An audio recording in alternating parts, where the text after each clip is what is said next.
Bienvenue à toutes et à tous à ce live en direct de l'Église Salut et Délivrance ici même à Granby. Donc, bienvenue à toutes et à tous en présentiel pour la présence tangible de notre Seigneur Jésus-Christ. Il est vivant et ce soir, il est là pour vous rencontrer. Si vous êtes en ligne avec nous ce soir à la maison, je vais vous encourager à vous retirer dans une pièce loin de toute distraction et à vous concentrer sur le Seigneur Jésus-Christ. Pour la louange, louez-le dans toute votre liberté, d'un cœur passionné, dans votre chambre, dans votre garde-robe, dans votre garde-manger. Non, pas dans le garde-manger. Il y a trop de distractions dans le garde-manger. Non, dans un endroit tranquille et aussi pour absorber la parole de Dieu parce que la parole de Dieu est puissante, efficace, elle est esprit et vie. Et ceux qui ont un cœur attentif, le Seigneur a dit que celui qui a des oreilles pour entendre, entende. Alors ouvrons nos cœurs ce soir à la parole de Dieu. Alors ce soir, je vais vous inviter à revêtir l'armure du soldat.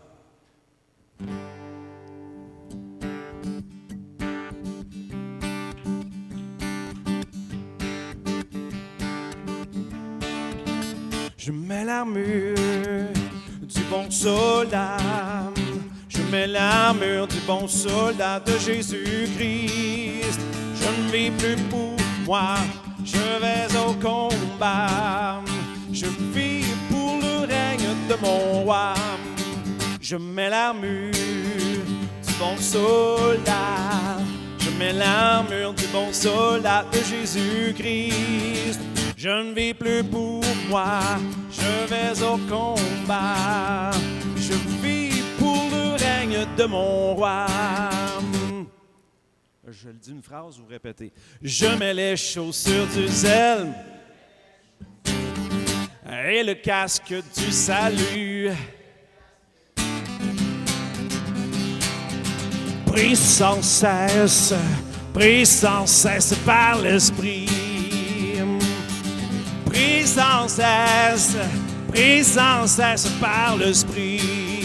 Je mets l'armure du bon soldat. Je mets l'armure du bon soldat de Jésus-Christ. Je ne vis plus pour moi, je vais au combat. Je vis pour le règne de mon roi.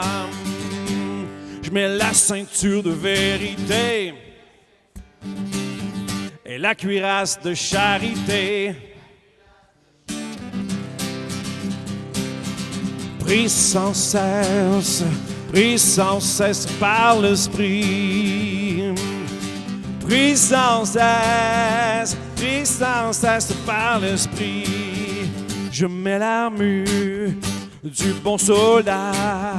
Je mets l'armure du bon soldat de Jésus-Christ.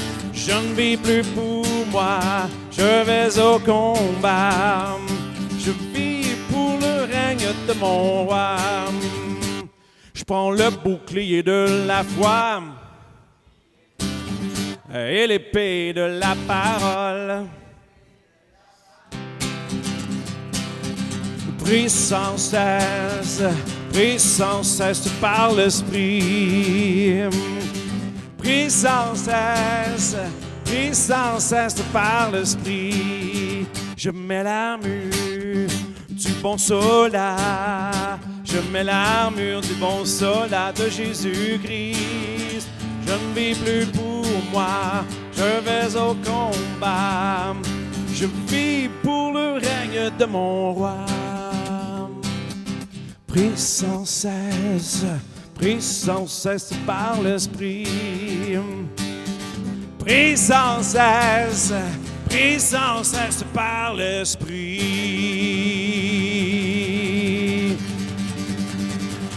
Alléluia!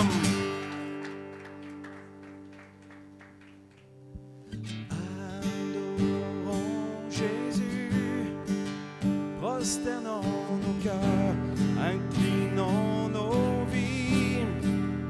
Il est le Sauveur, amour infini.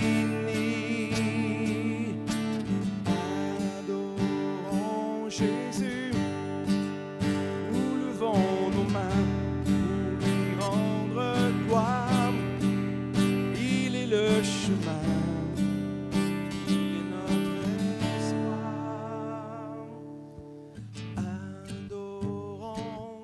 Jésus. Prosternons nos cœurs, inclinons nos vies. Il est le Sauveur, amour infini. Adorons Jésus, nous levons nos mains pour lui rendre gloire. Il est le chemin, il est notre espoir. Magnifique est le Seigneur, magnifique est le Seigneur, magnifique est le Seigneur, digne de louange. Magnifique est le Seigneur, magnifique est le Seigneur, magnifique est le Seigneur, digne de louange.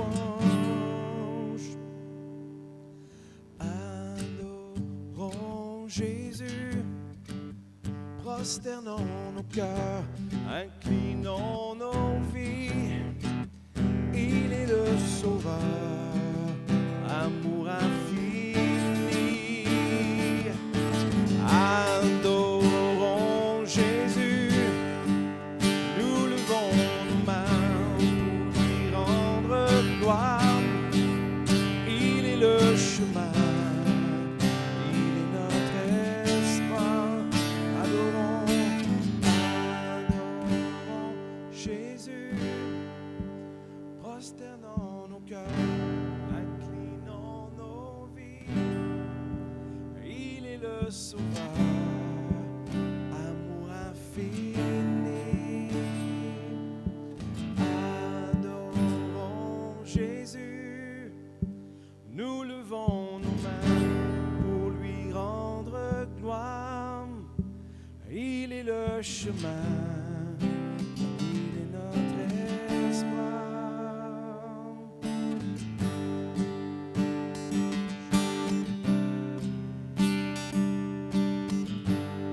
Oh oui, Jésus, tu es le seul espoir, l'espoir des nations, espoir en ton nom. Tu es digne de louange, tu es digne, Jésus. Tu es digne de louange, tu es digne de nos louanges, Jésus. Jésus.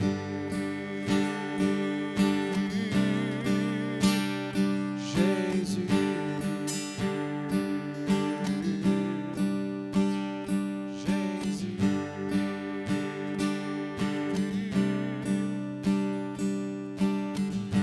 Oui, tu es le seul qui peut libérer.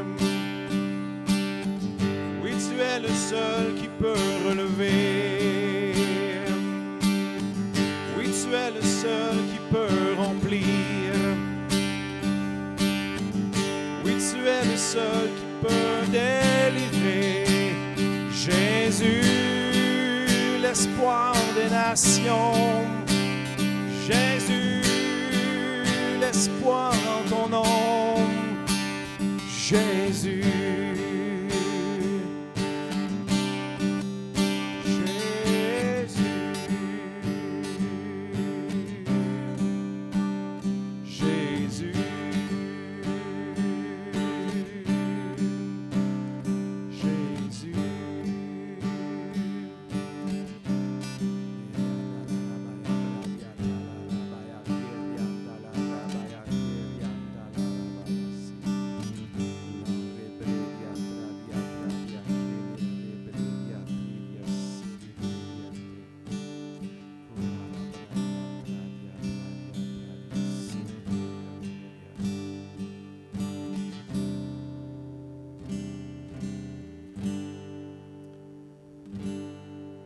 Jésus, tu es notre seul espoir. Et pour ceux qui nous écoutent ce soir à la maison, Jésus est ton seul espoir. Et si tu souffres ce soir, dans mon cœur, je ressens qu'il y a des gens qui souffrent dans leur corps. Ce soir, le Seigneur est ta guérison. Tends les mains vers lui. Le Seigneur te dit, crois seulement. À Dieu, tout est possible. Peut-être que pour toi, ça te semble impossible. Aux hommes, c'est impossible, mais à Dieu, tout est possible. Jésus a payé le plein prix pour ta guérison. Et si tu crois en lui, son esprit de résurrection, qui a ressuscité Jésus d'entre les morts, habite en toi et il donne la vie à ton corps mortel. Confie-toi en lui ce soir. Tends tes mains vers lui. La guérison est là pour toi.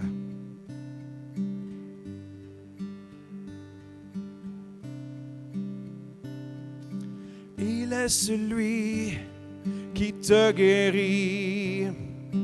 Il est celui qui te guérit. Jésus, Jésus.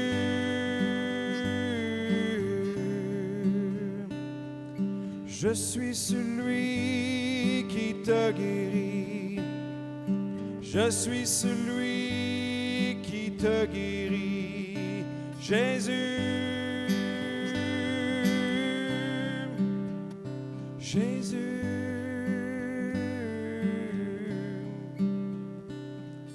Je suis celui qui te guérit. Je suis celui qui te guérit. Jésus, Jésus, Jésus. Alléluia. Alors, sa présence est ici ce soir. Jésus est vivant et tout ce qui est écrit dans sa parole, c'est la vérité. La parole, c'est plus qu'un livre d'histoire, c'est un livre prophétique. Et si tu saisis la parole prophétique, la parole prononcée par la bouche de Dieu dans ta vie, elle te fortifie, elle te guérit, elle te transporte dans les hauteurs de sa présence. Ce soir, sois fortifié par la parole de Dieu, sois encouragé dans la parole de Dieu. Et celui qui viendra trancher la parole pour nous ce soir, on accueille ensemble Colin Côté. Bonjour tout le monde. Vous m'entendez bien? Je suis vraiment content d'être ici avec vous. Je m'aligne avec la parole que mon Père a dit pour la guérison. Recevez maintenant. Je sais que ça a parlé à quelqu'un, reçois maintenant. Des fois, on a de la misère à recevoir, maintenant reçoit. C'est par la foi qu'on reçoit. Avant même de l'avoir vu, on croit qu'on l'a reçu. C'est ça la foi. Alors maintenant, reçois ta guérison dans le nom puissant de Jésus-Christ.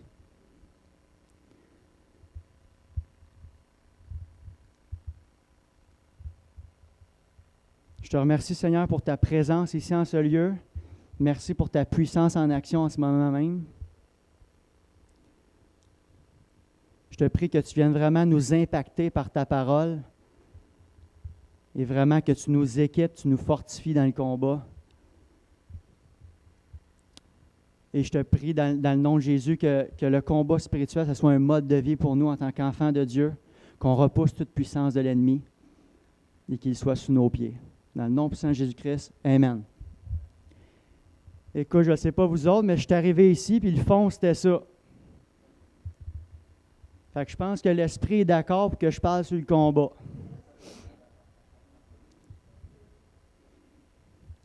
Quand il y a une personne qui vient à Jésus, il y a plusieurs choses qui se passent dans le spirituel. Dans le naturel, on ne voit pas avec nos yeux, mais dans le spirituel, il y a beaucoup de choses qui se passent. Puis une chose qu'il faut savoir, c'est qu'en tant qu'enfant de Dieu, on est présentement en guerre. Ça paraît peut-être pas, mais on est en guerre contre l'ennemi, le diable.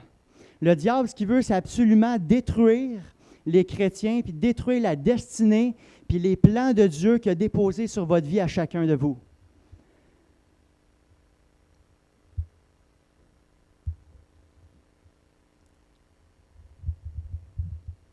Je ne sais pas vous autres, mais à soir, je suis ici pour donner une migraine à l'ennemi. Parce que je ne le sais pas, j'avais cette parole-là qui me revenait, mais si tu regardes le monde dans lequel on vit et tu ne l'aimes pas, je crois qu'il est temps de se bouger en tant que chrétien, parce que c'est qui va changer les choses, ce n'est pas nous. Des chrétiens remplis de la puissance de l'Esprit, remplis du feu de Dieu, de la puissance du Saint-Esprit. C'est nous qui va changer les choses en tant qu'enfants de Dieu dans ce monde déchu de ténèbres. Puis ça dit dans la parole qu'on n'a pas à lutter contre la chair et le sang, fait qu'on n'a pas à lutter contre les humains dehors. Mais on a à lutter contre les dominations, les autorités, contre les princes de ténèbres, contre les esprits méchants et les lieux célestes. Ça veut dire qu'en tant que chrétien, en tant qu'enfant de Dieu, sauvé, ambassadeur de Christ, on doit combattre contre les esprits méchants qui opèrent dans ce monde ici-bas. Le Seigneur veut que ses disciples soient forts et puissants. Puis je crois que cette parole-là va vous fortifier, va vous équiper dans le combat. Je crois qu'en tant que chrétien, on peut toujours être plus que vainqueur en Jésus-Christ. Je crois que le chrétien peut toujours marcher dans la victoire.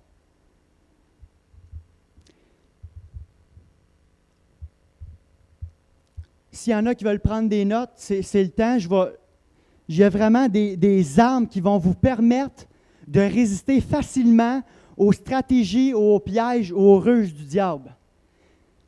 Puis je crois que ces armes-là sont très puissantes. Puis ça va paralyser l'ennemi complètement. Une des armes très importantes, c'est la prière et la déclaration de la parole de Dieu. La prière, c'est une arme puissante pour vaincre le diable. On doit devenir des guerriers puis des guerrières dans la prière. La Bible, en fait, nous demande de prier sans cesse. Fait qu'on doit absolument passer du temps dans le lieu secret, en prière, puis on doit déclarer la parole de Dieu pour vaincre l'ennemi. Dans Proverbe 18, 21, ça dit « La mort et la vie sont au pouvoir de la langue. Quiconque l'aime en mangera les fruits. » Frères et sœurs, nos paroles sont puissantes. Tes paroles ont le pouvoir de détruire ou de bénir, toi qui choisis. Tes paroles peuvent être porteurs de mort ou de vie, toi qui choisis. Mais tout ce qui sort de ta bouche va se réaliser. Je suis convaincu. En réalité, le but numéro 1, comme je disais au début, le diable, ce qu'il veut, là, c'est empêcher le chrétien d'accomplir la destinée pour laquelle il est sur la terre. Pourquoi? Parce qu'il sait que si tu marches dans les plans de Dieu pour ta vie, tu vas détruire son royaume, tu vas faire progresser le royaume de Dieu sur cette terre. Fait qu'il veut absolument que ça n'arrive pas. Mais nous, en revanche, on a la puissante parole de Dieu pour contre-attaquer toute puissance de l'ennemi, Puis je veux vous dire que le diable ne peut rien faire contre la vérité de la parole de Dieu. Il est paralysé par la parole. C'est pourquoi qu'on doit commencer à déclarer la Bible sur notre propre vie personnelle, dans nos temps de prière, dans notre temps de lieu secret. On doit déclarer cette parole-là puis se l'approprier, les promesses de Dieu sur notre vie. On doit déclarer la vie sur notre famille, que toute notre famille va être sauvée. On doit déclarer la vie sur notre mariage, que Jésus reste toujours le centre. On doit déclarer la vie sur notre santé, qu'on marche toujours dans la santé divine. En fait, j'ai remarqué que la santé divine, c'est le standard du chrétien. Quand on lit la parole de Dieu, c'est supposé être le standard à marcher dans la santé.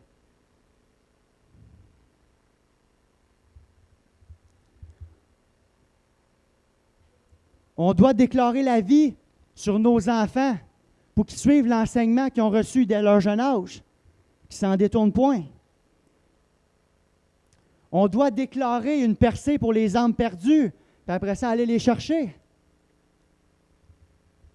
On doit prier ces choses-là dans le lieu secret avec foi, parce que c'est la prière de foi qui est agréable à Dieu. Sans la foi, il est impossible de lui être agréable. Ça, c'est juste la parole que je prêche, là. Sans la foi, il est impossible d'être agréable à Dieu. Quand le diable est venu tenter Jésus dans le désert, Jésus l'a repoussé avec la parole de Dieu. Puis ça l'a neutralisé, puis il est parti en courant.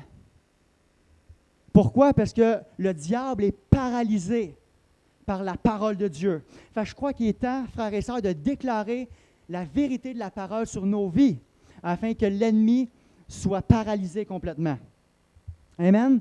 Tu dois déclarer ces paroles sur ta vie, puis faire guerre à Satan par la prière de foi. À cause du sacrifice de Jésus-Christ, j'ai hérité la santé divine. Donc, Satan, tu ne détruiras donc pas ma vie avec tes maladies. Je possède l'autorité et la puissance sur toute maladie, parce qu'Ésaïe 53:4 déclare « Cependant, ce sont nos souffrances qu'il a portées, c'est de nos douleurs qu'il s'est chargé, et nous l'avons considéré comme puni, frappé de Dieu et humilié. Mais il était blessé pour nos péchés, brisé pour nos iniquités. Le châtiment qui nous donne la paix est tombé sur lui, et c'est par ses meurtrissures que nous sommes guéris. » On doit déclarer ces choses sur notre vie. Satan, tu ne peux pas rien faire avec tes maladies. Jésus a déjà payé le prix à la croix. Fait que je suis guéri dans le nom de Jésus. Merci beaucoup. Peut-être que des gens, je ne connais pas la vie des gens, mais je pense que ça va parler à des gens. Il y en a peut-être qui sont esclaves encore de des dépendances dans leur vie, autres que le Seigneur. Peut-être qu'il y en a qui sont opprimés dans leurs pensées. Il est temps de dire à l'ennemi dans tes temps de prière, « Je ne me soumettrai plus jamais à toi, mais c'est à toi de te soumettre à moi, parce que la Bible déclare dans Philippiens 2:10, « Afin qu'au nom de Jésus, tout genou fléchisse dans les cieux, sur la terre et sous la terre, et que toute langue confesse que Jésus-Christ est Seigneur, à la gloire de Dieu le Père. » Savais-tu que l'ennemi et les esprits doivent fléchir le genou devant toi, devant l'Esprit du Seigneur qui est en toi? Tu ne dois pas laisser des idoles dans ta vie te ralentir, qui prennent beaucoup de ton temps, que ce soit le téléphone, le travail, la télévision, peu importe, qui te rend moins efficace pour l'avancement du royaume de Dieu. Tu ne dois pas laisser des idoles dans ta vie te ralentir. Tu dois être radical et dire dans tes temps de prière, « Tu n'as plus le droit ni le pouvoir de m'enchaîner à nouveau avec ces anciens péchés de ma vie passée. Je stoppe toutes tes œuvres dans ma vie au nom puissant de Jésus-Christ, parce que la Bible déclare dans Colossiens 2:13, « Il vous a rendu la vie avec lui en nous faisant grâce pour toutes nos offenses. Il a effacé l'acte dont les ordonnances nous condamnaient et qui subsistait contre nous, et il l'a détruit en les clouant à la croix. Il a dépouillé les dominations et les autorités et les a livrées publiquement en spectacle, en triomphant d'elles par la croix. » Amen? On doit faire la guerre à Satan dans notre lieu de prière. On doit lui dire, c'est qui contrôle là?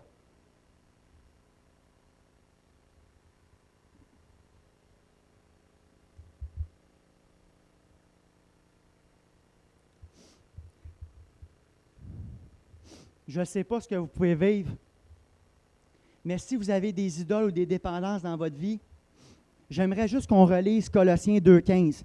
Ça dit, « Il a dépouillé les dominations et les autorités et les a livrées publiquement en spectacle en triomphant d'elles par la croix. » Ce que ça fait, c'est que par le sacrifice de Jésus-Christ à la croix, ce que ça fait, c'est que la croix te rend triomphant.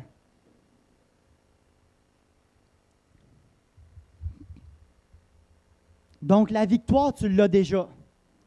Donc, quand que tu te bats contre un idole ou une dépendance dans ta vie, tu ne te bats pas pour la victoire, mais tu te bats à partir de la victoire. Ça change notre mentalité. Jésus a déjà vaincu ces choses-là. Fait qu'on n'est pas là pour obtenir la victoire. On est là pour déclarer que la victoire a déjà été vaincue à la croix. Fait que Satan, tu n'as pas le droit de m'enchaîner avec des péchés parce que Jésus les a cloués à la croix il y a 2000 ans, puis j'ai déjà la victoire en Jésus-Christ. Amen? Tu ne dois pas laisser la paresse entrer dans ta vie. Puis te déconcentrer du but qui est de faire avancer le royaume de Dieu. Tu ne dois pas laisser l'ennemi éteindre ton feu, te laisser te refroidir.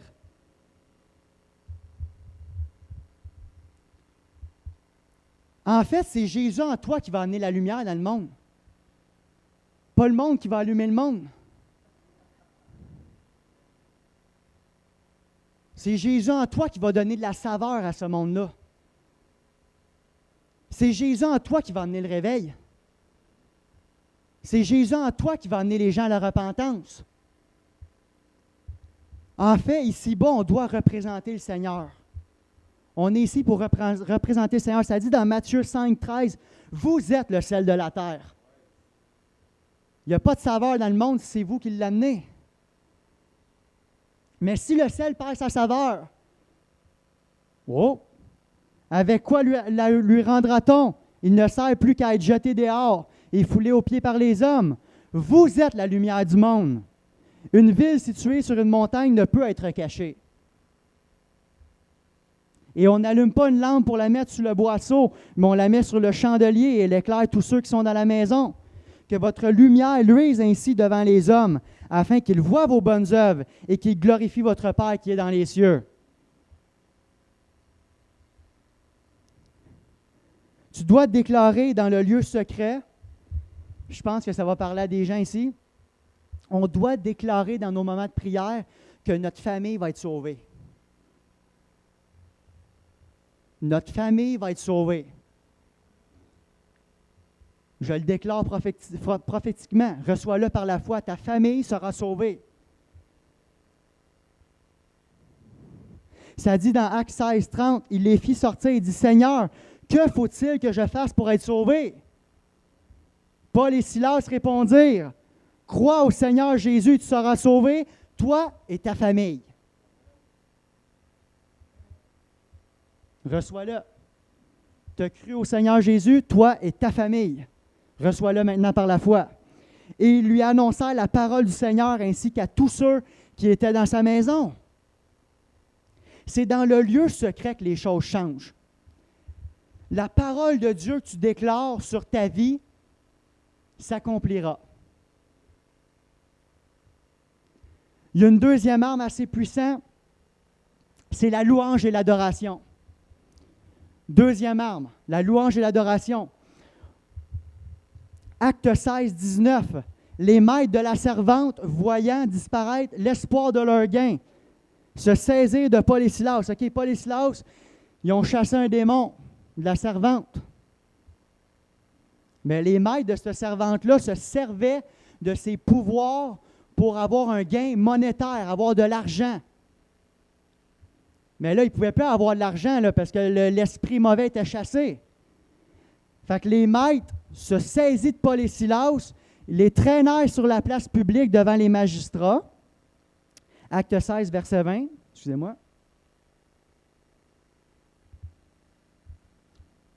Ils les présentèrent aux prêteurs en disant, « Ces hommes troublent notre ville, ce sont des Juifs qui annoncent des coutumes qui ne nous est permis ni de recevoir ni de suivre, à nous qui sommes Romains. » La foule se souleva aussi contre eux, et les prêteurs, ayant fait arracher leurs vêtements, ordonnèrent qu'on les battît de verges.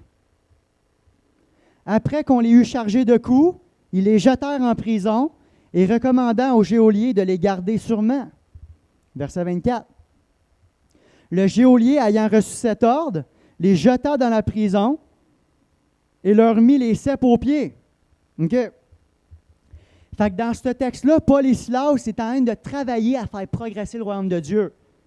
Ils étaient là sur le terrain, puis ils prêchaient la bonne nouvelle, chassaient les démons, guérissaient les malades, puis ils ont été persécutés puis jetés en prison, liés, enchaînés.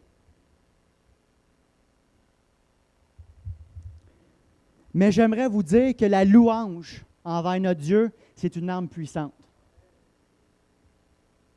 Ça, c'est une arme pour renverser tous les plans puis les stratégies de l'ennemi qui essayent de te paralyser, qui essayent de te déconcentrer du but, qui est de faire progresser le royaume de Dieu. On est ici pour sauver les âmes. L'autre bord ne sera pas le temps, va être fini. Mais même s'il était enchaîné, même s'ils étaient dans la prison, ils n'ont pas laissé les circonstances dans lesquelles ils se trouvaient affecter leur mission qui était d'annoncer la bonne nouvelle. Bien souvent, en tant que chrétien, on laisse les circonstances extérieures nous stopper d'accomplir la mission pour laquelle Dieu nous a envoyés.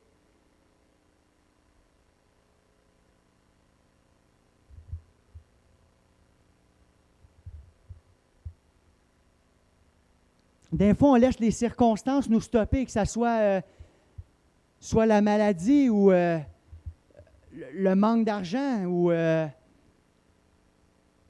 même quand on est trop fatigué et qu'on ne se lève pas le dimanche pour aller à l'église. On peut laisser les circonstances extérieures affecter le pourquoi qu'on est ici sur la terre. Mais frères et sœurs, on ne doit pas laisser les circonstances nous affecter et nous faire dévier de la mission pour laquelle Dieu nous a appelés. Mais on doit louer le Seigneur en toutes circonstances. Parce que lui, il ne change jamais. S'il t'a demandé de faire quelque chose, il va le réaliser.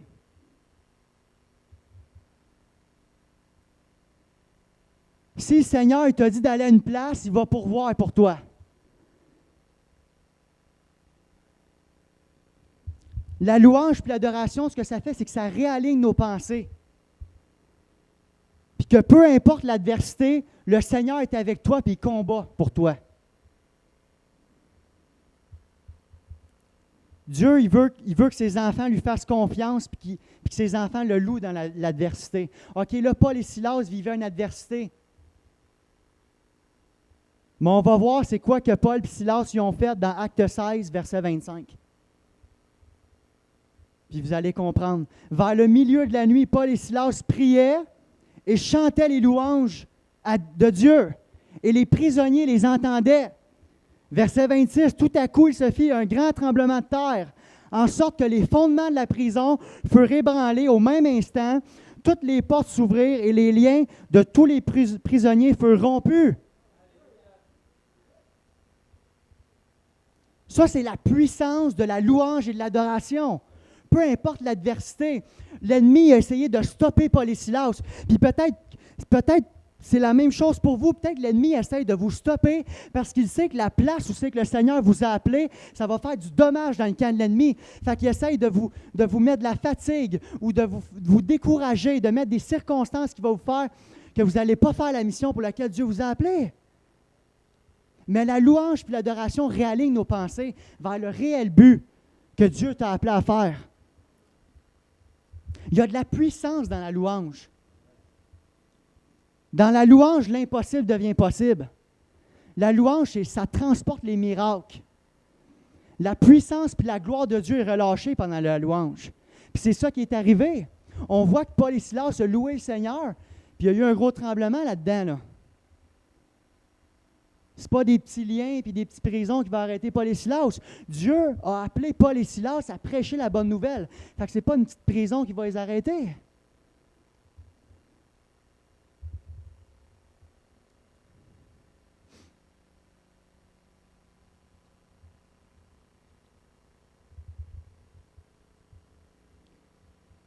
Verset 27, ça dit « Le geôlier se réveilla et lorsqu'il vit les portes de la prison ouvertes, il tira son épée et allait se tuer, pensant que les prisonniers s'étaient enfuis. Mais Paul cria d'une voix forte, « Ne te fais point de mal, nous sommes tous ici. » Verset 29. Alors le geôlier, ayant demandé de la lumière, entra précipitamment et se jeta tout tremblant aux pieds de Paul et de Silas. Il les fit sortir et dit, « Seigneur, que faut-il que je fasse pour être sauvé? » Paul et Silas répondirent, « Crois au Seigneur Jésus et tu seras sauvé, toi et ta famille. » Fait qu'on voit ici que la louange de Paul et Silas a fait trembler les ténèbres.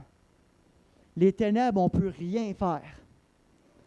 La gloire de Dieu est descendue dans la prison, ils ont été libérés de leurs chaînes, puis en plus de ça, ils ont continué le mandat pour lequel le Seigneur les a appelés, ils ont partagé la bonne nouvelle, puis la famille a été sauvée, puis le geôlier a été sauvé aussi. Ils ont tous été baptisés en plus. Gloire à Dieu. Donc, la louange est une arme puissante contre l'ennemi. Toutes forteresses du diable sont détruites et la gloire de Dieu est relâchée à travers la louange.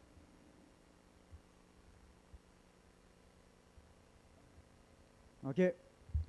Une troisième arme, c'est la prière dans l'esprit.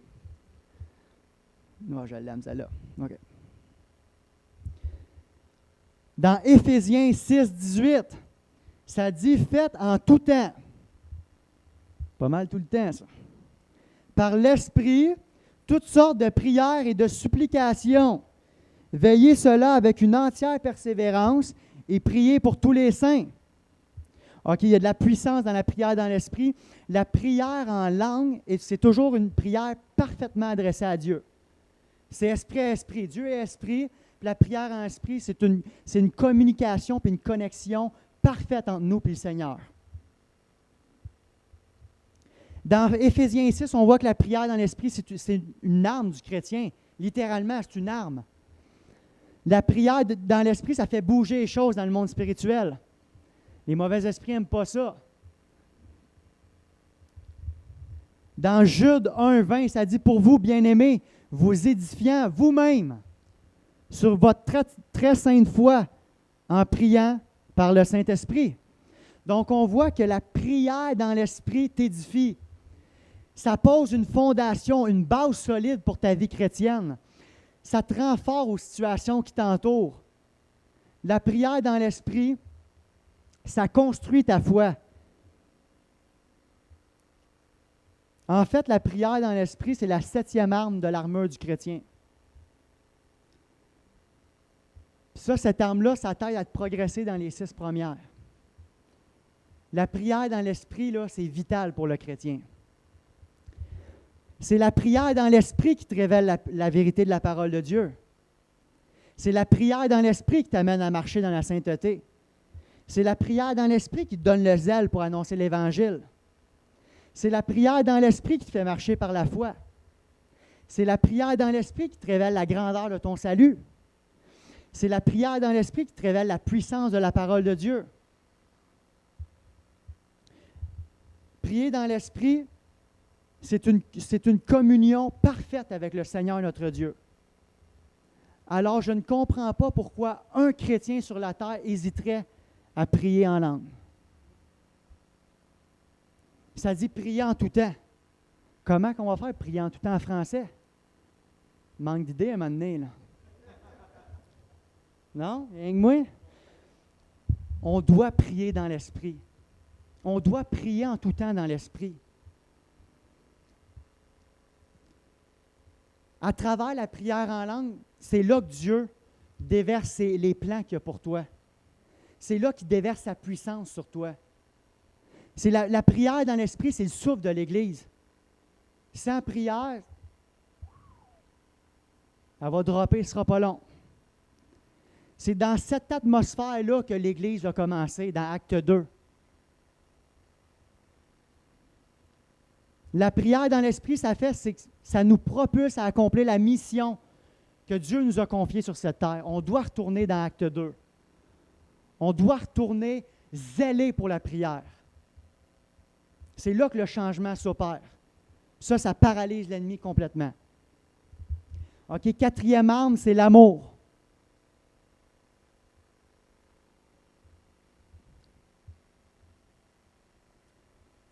L'amour. Acte 10, 38. Vous savez comment Dieu a oint du Saint-Esprit et de force Jésus de Nazareth qui allait de lieu en lieu faisant du bien et guérissant tous ceux qui étaient sous l'empire du diable, car Dieu était avec lui. OK. Jésus de Nazareth qui allait de lieu en lieu faisant du bien. Je ne sais pas, vous avez remarqué, vous pouvez aller chercher dans la Bible comme vous voulez, mais Jésus n'a jamais rendu malade personne. Cherchez fort, là, cherchez fort. Jésus n'a jamais rendu malade personne. Pourtant, là, vous riez, mais c'est un fondement très important. Parce que dans Jean 17, je ne veux pas vous perdre, je vais aller tranquillement. Dans Jean 17, Jésus, il prie au Père et il dit « Je fais un avec toi, Père ». Jésus sur la terre, il a accompli la parfaite volonté de Dieu. Fait que si Jésus il a rendu personne malade, Dieu non plus. Dieu n'a jamais rendu personne malade. Je vous le dis, ça peut être libérateur pour des personnes. Jésus n'a jamais été tenté par le mal. Jésus est le Seigneur, il est le seul bon, sage. Il n'a jamais rendu personne malade.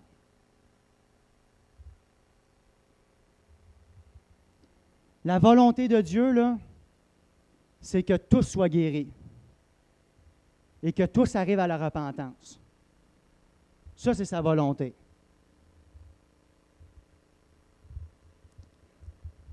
Fait que Jésus allait de lieu en lieu faisant du bien et guérissant tous ceux qui étaient sous l'empire du diable. OK, fait que peu importe ce que Jésus allait, il les guérissait tous.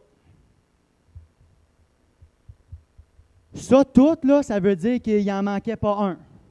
Ça veut dire qu'il ne manquait pas de puissance pour quelqu'un. Toute personne qui priait dessus était guérie.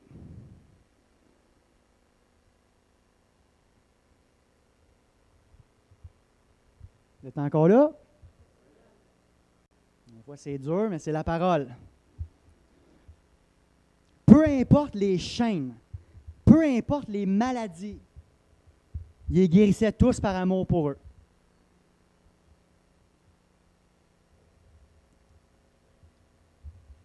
Le diable est paralysé par l'amour, frères et sœurs. En tant que chrétien, on doit avoir le même amour que Jésus a manifesté sur cette terre. Ça prend de l'amour pour prier pour les gens. Ça prend de l'amour envers les gens pour aller évangéliser. Comme pasteur, ça prend de l'amour pour s'occuper des brebis. L'amour manifesté envers les autres, c'est une des clés principales pour détruire l'empire de l'ennemi.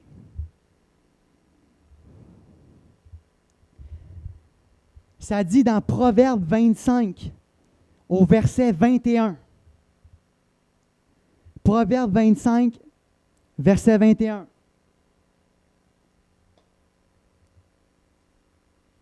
Si ton ennemi a faim, donne-lui du pain à manger. S'il a soif, donne-lui de l'eau à boire. Car ce sont des charbons ardents que tu amasses sur sa tête, et l'Éternel te récompensera. L'amour paralyse la haine et la colère, frères et sœurs. Le diable, ce qu'il veut, là, pas compliqué. C'est la destruction, les querelles, les disputes, le mal, la violence, tout ça pour amener quoi? Pour amener l'humanité à sa perte, pour pas qu'ils voient la lumière de l'Évangile, la grandeur de Dieu. C'est pour ça qu'ils voient leur intelligence. Mais l'amour, c'est la solution. C'est une arme contre les plans de l'ennemi. L'amour, ça désarme les querelles. L'amour, ça désarme les disputes. Ça désarme la violence. C'est pour cela que la Bible nous commande d'aimer notre prochain comme soi-même. Parce que si tout le monde aimerait son prochain comme soi-même, il n'aurait pas de mal dans le monde.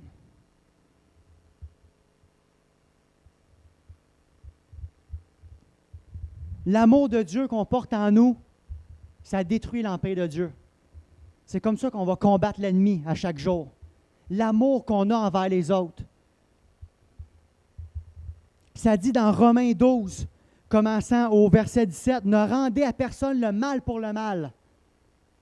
Recherchez ce qui est bien devant tous les hommes.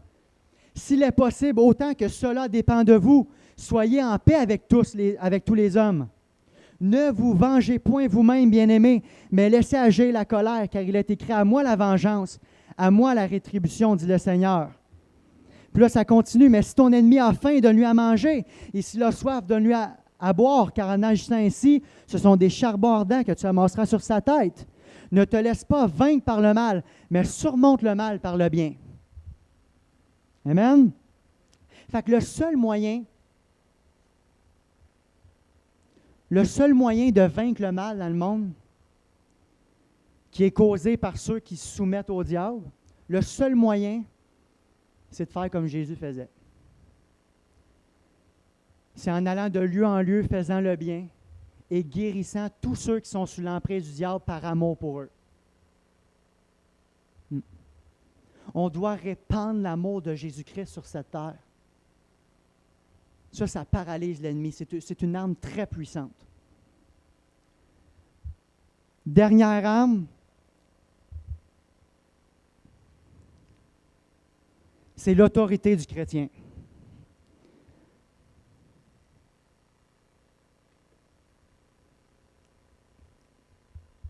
S'il y a une chose que l'ennemi ne peut pas rien faire, c'est un chrétien qui connaît son autorité en Jésus-Christ. Dans Matthieu 16, 18, ça dit « Moi, je te dis que tu es Pierre et que sur cette pierre, je bâtirai mon Église et que les portes du séjour des morts ne prévaudront point contre elle. » Contre quoi? Contre l'Église. Le séjour des morts ne prévaudront point contre l'Église. « Je te donnerai les clés du royaume des cieux. Ce que tu lieras sur la terre sera lié dans les cieux, et ce que tu délieras sur la terre sera délié dans les cieux. » OK, le mot « clé » ici, les clés du royaume, en grec, c'est « klès », qui signifie « le gardien des clés a le pouvoir d'ouvrir et de fermer, possède le pouvoir et l'autorité. » Ça, c'est nous, ça. C'est ce que Jésus nous donne. Dans Luc 10, 19, ça dit « Voici, je vous ai donné le pouvoir de marcher sur les serpents et les scorpions et sur toute puissance de l'ennemi et rien ne pourra vous nuire. » OK, ici, voici, je vous ai donné le pouvoir. Pouvoir en grec, c'est exousia. Exousia, là, ça veut dire autorité. Ça veut dire que Jésus nous a donné autorité de marcher sur les serpents et les scorpions et sur toute puissance de l'ennemi. Ça veut dire qu'on a autorité sur tout esprit méchant dans les lieux célestes. Tu sais, le combat qu'on parlait au début, là, on a autorité sur eux autres. On est victorieux en Jésus-Christ. On a toujours la victoire en lui. Et rien ne peut nous nuire. Tu as la puissance de lier toutes les œuvres du diable. C'est en toi, ça. Tu as l'autorité sur toute maladie. Tu as l'autorité sur tout esprit méchant. Tu as l'autorité sur les tempêtes, les circonstances mauvaises. En fait, la compréhension de ton autorité en Jésus-Christ va faire que tu vas marcher dans la victoire. Va faire de toi quelqu'un qui marche toujours dans la victoire. Peu importe ce qui t'arrive dans la vie, tu as l'autorité de ramener la situation en accord avec la parole de Dieu. Ça, c'est une arme très puissante. J'ai remarqué que la plupart du temps, le diable, quand il veut attaquer le chrétien, c'est souvent ici. C'est souvent dans les pensées. Parce que s'il apparaîtrait devant toi, ça serait, tu dirais, c'est sûr que tu le chasserais. Fait qu'il essaie d'être subtil, fait qu'il vient dans tes pensées. Il essaie de te déconcentrer constamment. C'est pour ça qu'on a de la misère à rester en silence dans le lieu secret. Il essaie constamment de te déconcentrer, de te faire penser à quelque chose de pas trop important, qui semble important, mais qui ne l'est pas vraiment. Il essaie de te faire croire des faux raisonnements qui ne sont pas dans la parole de Dieu. Comme le fait que si je suis malade, ça doit être la volonté de Dieu. Fausse doctrine. Le diable veut absolument détruire ta foi et te faire marcher dans la peur. C'est comme ça qu'il réussit à paralyser le chrétien.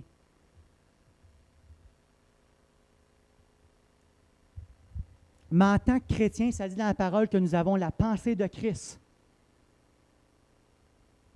Puis on doit constamment aligner nos pensées avec la parole de Dieu. On doit soumettre notre âme à notre esprit. Le chrétien qui a vaincu l'ennemi dans ses pensées va le vaincre dans toutes les sphères de sa vie. Si tu réussis à vaincre l'ennemi ici, c'est gagné. Ça dit dans 2 Corinthiens 10, 4, « Car les armes avec lesquelles nous combattons ne sont pas charnelles, mais elles sont puissantes par la vertu de Dieu pour renverser les forteresses. Nous renversons les raisonnements. » Wow! Je sens la puissance de Dieu, là. Nous renversons les raisonnements et toute hauteur qui s'élève contre la connaissance de Dieu. Et nous amenons toute pensée captive à l'obéissance de Jésus-Christ, dans le nom de Jésus maintenant.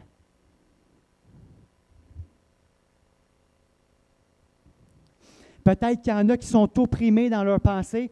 Dans le nom de Jésus, soient libérés maintenant. Que tes pensées soient amenées captives à l'obéissance de Jésus-Christ maintenant, dans le nom puissant de Jésus-Christ. Toute oppression, tu quittes dans le nom de Jésus. Toute voix qui essaie de te déconcentrer du but, de la mission que Dieu t'a appelé à faire, quitte maintenant.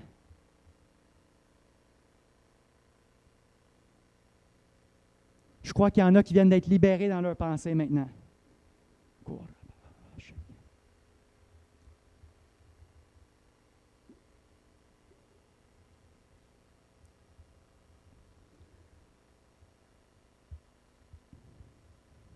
Dans 1 Jean 3,8, le dernier bout d'un Jean 3,8, ça dit « Le Fils de Dieu, Jésus-Christ, a paru sur la terre afin de détruire les œuvres du diable. » C'est pour ça que je parle du combat à soir. Parce que si c'était la mission de Jésus, c'est notre mission aussi. En tant qu'ambassadeur, représentant de Jésus-Christ, si Jésus, une de ses missions, c'était de détruire les œuvres de l'ennemi puis nous donner la vie en abondance, c'est notre mission à nous aussi, frères et sœurs. Jésus est venu sur la terre pour détruire ses œuvres, détruire la force du péché qui nous liait, qui nous rendait esclaves. Il nous a donné une vie en abondance. Mais nous, on a la même mission que Jésus. On doit être des ambassadeurs de Christ qui partagent la bonne nouvelle de Jésus-Christ, afin que le monde se réconcilie avec Dieu. Nous aussi, on doit détruire les œuvres du diable. On doit paralyser son empire. Comment qu'on va faire pour faire ça? On va guérir les malades. À chaque fois qu'on voit un malade, on va prier pour eux, puis il va être guéri. On va chasser les démons. On va annoncer la bonne nouvelle de Jésus-Christ à notre entourage, à notre famille pour qu'ils soient sauvés, aux gens qui sont dans le désespoir, aux gens au travail, aux gens à l'épicerie. Puis on va aimer notre prochain. On va répandre l'amour de Jésus-Christ. Si c'est juste reconduire quelqu'un à quelque part, ou c'est faire un don à quelqu'un, ou c'est aider quelqu'un à traverser la rue qui a de la misère.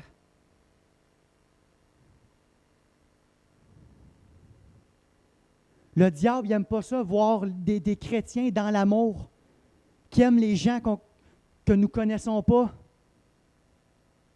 Ça, c'est des armes puissantes pour paralyser l'ennemi, pour le vaincre.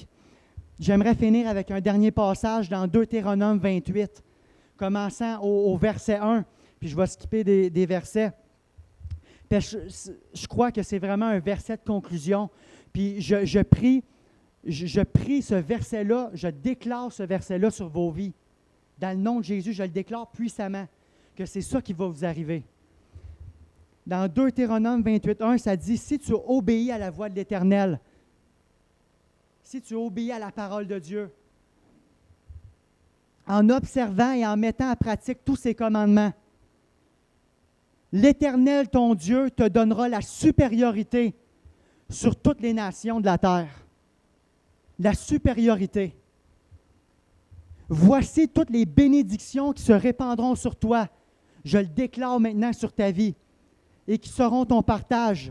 Lorsque tu obéiras à la voix de l'Éternel, ton Dieu, tu seras béni à ton arrivée et tu seras béni à ton départ.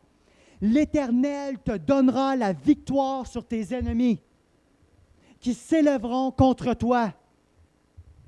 Ils sortiront contre toi par un seul chemin et ils s'enfuiront devant toi par 7 chemins, dans le nom de Jésus. Je le déclare maintenant en conclusion sur votre vie. Je déclare que peu importe, l'ennemi ne pourra rien faire contre vous parce que vous allez être des chrétiens qui vont être armés et dangereux, qui va être puissant pour l'empire de Dieu. Et je crois maintenant que l'ennemi, à partir d'aujourd'hui, je le décrète, l'ennemi va avoir peur de vous autres. Que peu importe où vous allez aller, il va courir, il va partir en courant. Parce que vous allez connaître votre autorité, vous allez savoir que vous avez puissance sur lui, puis il va trembler de peur de vous. Je crois que c'est le temps qu'on renverse la balance. Il y a eu des années où c'est qu'on avait peur de lui. On vivait dans la peur, dans la crainte. On vivait dans l'anxiété. On vivait dans le doute.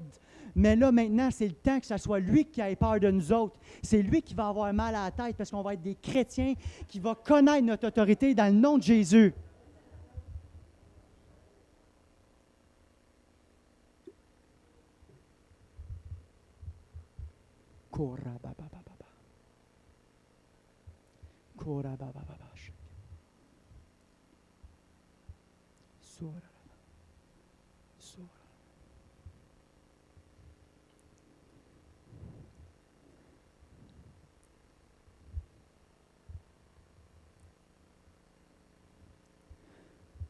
Le combat, ça ne se fait pas tout seul. On a besoin des frères et sœurs. On a besoin d'être en équipe, de serrer les coudes pour faire un changement dans ce monde. Puis donner mal à la tête à l'ennemi. On doit être zélé dans la prière. On doit connaître nos armes en tant que chrétiens, puis s'allier ensemble pour produire un impact. Des fois, on a tellement de la misère entre frères et sœurs à être dans l'unité, à être d'un même accord. Mais je crois qu'il est temps, peu importe les opinions, on connaît la mission qu'on a en tant que chrétien, qui est d'annoncer la parole, de guérir les malades, d'aimer notre prochain. On sait c'est quoi notre mission. On doit laisser les débats, les disputes entre frères et sœurs, les divergences d'opinion qui n'ont même pas rapport avec le salut. T'es sauvé. On doit serrer les coudes puis faire mal à l'ennemi comme jamais auparavant en 2023. On doit être unis. Je crois vraiment que c'est la parole qui revient souvent. Puis je crois que c'est le cœur de Dieu. On doit être unis ensemble pour produire un impact. C'est pas grave si ton frère ne pense pas comme toi sur une chose.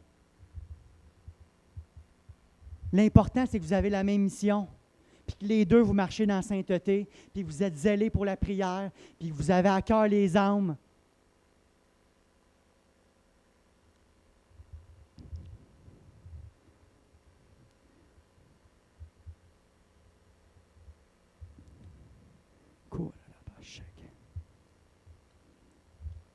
Je ne sais pas ici s'il y en a, soit qui ont des douleurs physiques, j'aimerais prier pour vous, ou à la maison, juste faire un petit signe, ou si vous êtes tourmenté aussi, si vous avez de la misère à dormir la nuit peut-être, je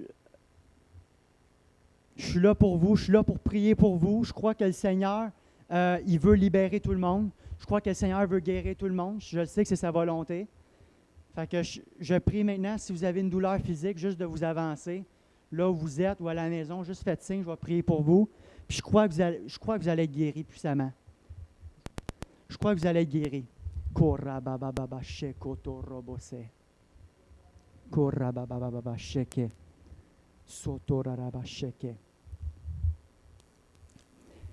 J'avais une petite parole pour finir. Dans Hébreux 11, ça dit « Or la foi ». Or la foi est une ferme assurance des choses qu'on espère.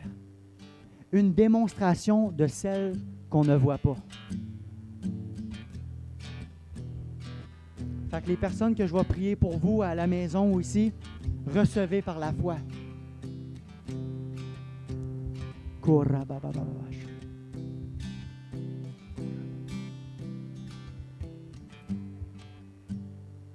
Insomnie? OK, je l'ai entendu. Je l'ai entendu, OK.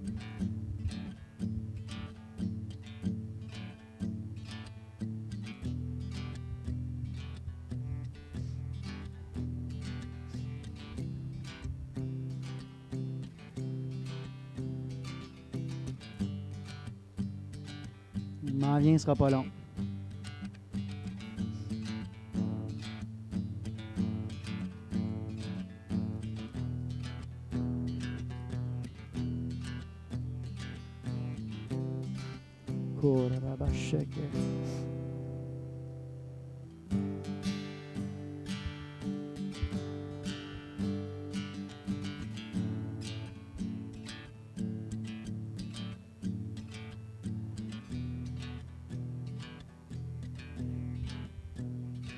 ça dit dans Psaume 4, au verset 9, pour toi, Mélanie, je vais déclarer ça sur ta vie maintenant dans le nom de Jésus. Psaume 4, verset 9, ça dit « Je me couche et je m'endors en paix, car toi seul, ô Éternel, tu me donnes la sécurité dans ma demeure. » Je commande maintenant à tout esprit d'insomnie ou tout esprit qui vient te déranger dans la nuit, tu quittes maintenant dans le nom puissant de Jésus-Christ. Je prie maintenant que tu vas dormir en paix à partir d'aujourd'hui. Par la puissance de Jésus-Christ, reçois maintenant. Reçois maintenant. Tu vas dormir en paix maintenant à partir d'aujourd'hui. Korababababa sheke. Sotororo sheke.